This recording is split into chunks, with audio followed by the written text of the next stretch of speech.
So I do want to bring up the thing that I saw. Actually, I saw it on Reddit, and then I actually saw someone else bringing it up on another site because it brought up so many feels.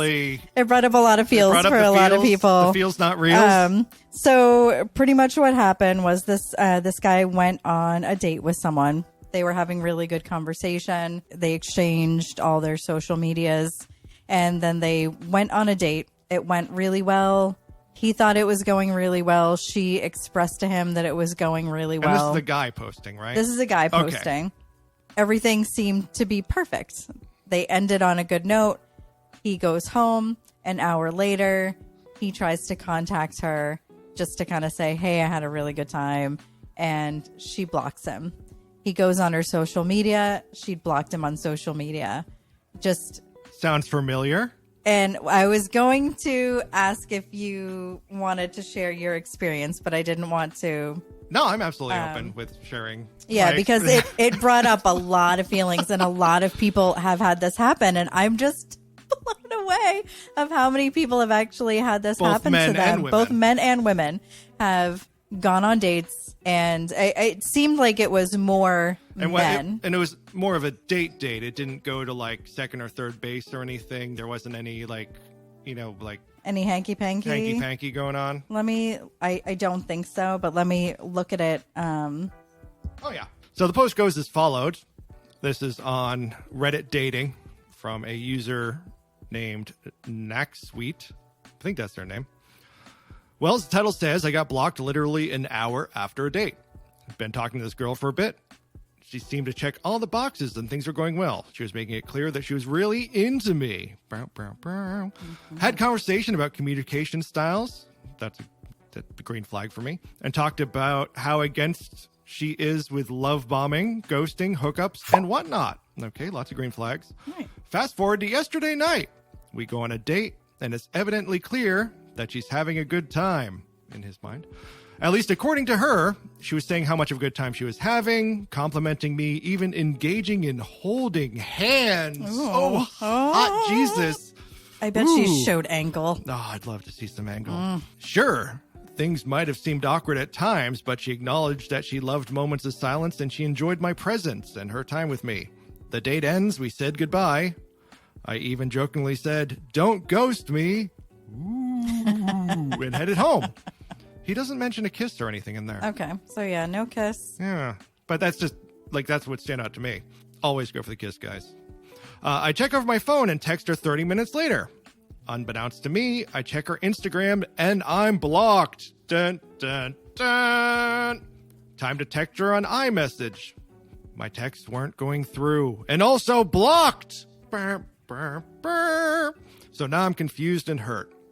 I know this may seem like a minor thing, but I've never had anyone just flat out block me with no, capital, explanation after a supposedly successful date. I'm mad at myself for even letting this affect me, but I just need some comfort or some sort of reassurance that this is normal in dating. It is normal in dating, but it should not be normal in dating. It should not, yes. Prior to this, I've had numerous failed attempts with dating in the past couple of months, and this specific incident has kind of exhausted me of all of it. I'm starting to believe it's on me, and I'm losing confidence within myself. I know I shouldn't be taking it personally, but it's hard after getting blindsided like this. How do I get rid of this new fear of getting to know someone, all for it just to blow up right in front of me in such a short amount of time? Not sure how I should proceed with everything now. Wow. I feel for this guy. I feel very much for this guy. I wish he said his age, or at least his age group. It very much sounds like a younger... Yeah, it does sound like a younger guy. But I will say, and I don't want to sound like this is not appropriate behavior. I do feel like a lot of women, if they're not having a good time and they have had some shitty relationships or shitty experiences, they are scared or abusive. That's kind of what I was getting at. They're scared to actually tell someone that they're not interested. They're scared to tell someone, I'm not having a good time. So they fake having a good time, and which I've faked having a good time on dates. The whole time we were married. Only the second half. We tend to, women, we will sort of just be friendly and, yeah, I mean, you want to get through it. You don't want to make a big scene because that could potentially be an unsafe situation. And I know that I've been in a situation where I wasn't really comfortable telling someone, like, I'm not interested. Like, I've waited till I've gotten home. And I don't know of any women who have not felt that way on dates. It's just a regular, we're used to it, which sucks. And sometimes it's warranted and sometimes it may not. There's probably plenty of times where we were wrong and we could have safely told someone that we weren't interested. Well, we live in such a culture of fear. Everything has been pushed to this limit where we're all looking over our shoulder for a boogeyman. We are. But for women, I don't think it's a boogeyman. I think it's real. Unfortunately, there are a lot of shitty, and I'm not saying that there aren't shitty women out there who are also abusive, but of course, it's we're much more. We're guys. Smaller, and we're it's a scary life out there. No, it is, and even really as a big guy, I have seen when I've raised my voice around a woman. I've been in like an argument or something, and I raise my voice, and it has to be intimidating. It is. And I don't even think of it. And then it's just suddenly it's like my voice goes up and then suddenly and even me, I don't have a scary voice, but yeah, even just a big guy. I'm just a big guy. Whoa, big guy. Like when we were in England. Yep. That's what I was that thinking Indian of. restaurant. That is 100% what I had in my mind. I was picturing that the entire time. Yeah. But that wasn't women. That was the whole bunch of shorter men. Yeah. Serving very great, good food. It's scary. And I understand why some women do that. However, that being said, I don't think that acting this way is appropriate. You can always block a little bit later if the guy starts being annoying. Yeah, a simple text message could have been a simple text message. I think once or twice I have actually ghosted and blocked without an explanation but that was after he was being already out of control and already ridiculous, and I was just like, I'm not even going to attempt. Ridiculous. But I do think that the culture of ghosting has just gotten so out of control on both sides. I think that women do it more. Yeah, I think women do it more, but I have done it I've heard from well friends. When I have come across somebody where I've gotten to the point where it's just like logic is not going to do anything here. Right. And this is going to get nutty if I just don't duck. Yeah. And get out.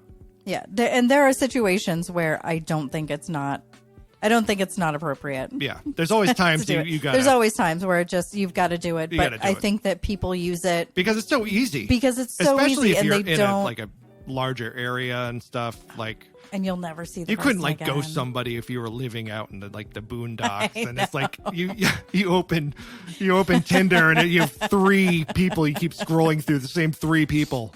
It's like you ghost them and then you wave to them at the post office when you're there. I would be like in both of our towns growing up, we would have that. Yeah.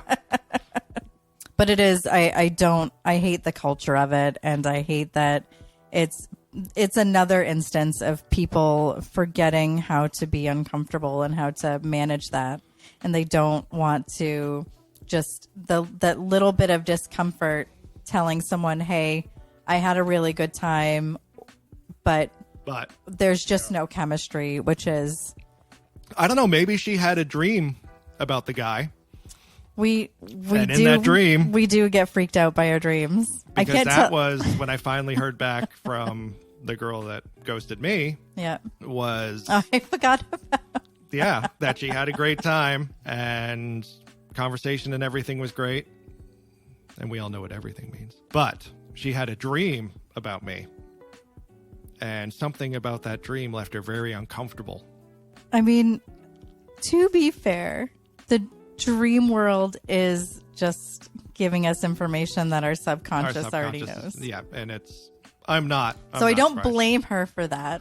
However, I don't even blame her for that if it was a lie. Right. It's a great lie. It's the best one I've heard. It's a great one. But even, I don't think I would ever tell someone that. I don't know. But I give her props a little bit for telling you that. But that is the way she went about it. Yeah.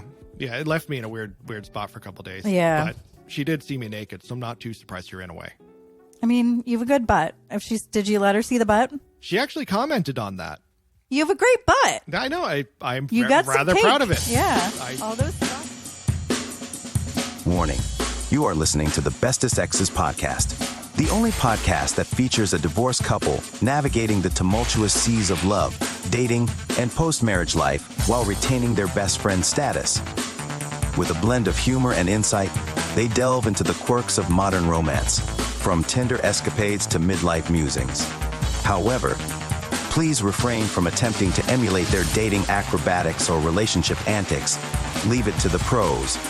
Join us for a laughter-filled journey through the highs and lows of relationships, where love and sarcasm reign supreme. Welcome aboard the Bestest Exes podcast.